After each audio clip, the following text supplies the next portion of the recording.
ए व बीच्या वयाचे गुणोत्तर किती दिले तुम्हाला 3:5 दिलेला आहे. तर त्यांच्या वयाची बेरीज किती आहे? ह्या दोघांच्या ए आणि बीच्या वयांची बेरीज 56 वर्ष असल्यास आता बीचे आजचे वय आपल्याला काढायचं आहे. तर बीचे काय करायचं? बीचे वय किती आहे तर हे आपल्याला काय माहीत नाही. तर त्याच्यासाठी बीशी संबंधित आकडा तुम्हाला हा 5 घ्यायचा. म्हणजे 5 छेदामध्ये काय करायचं तर इथं तुम्हाला त्या दोघांची बेरीज दिली म्हणून काय करायचं 3 आणि 5 या दोघांची काय करायची बेरीज करायची आहे कंसामध्ये आणि गुणुले त्यांचं जे बेरजेचं वय आहे म्हणजे दोघांची बेरीज केल्यानंतर एवढं वय निघतं. आता समजा 5 छेदात काय केलं ह्या दोघांची बेरीज 8 आली आणि इथं गुणुले 56 आले तर भागाला 8 × 8 8 × 7 56 आणि ह्याचा गुणाकार करा 5 × 7 तर बरोबर किती येते 35 येते. तर बीचे आजचे वय हे 35 वर्ष आहे.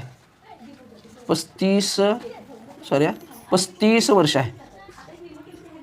थँक्यू.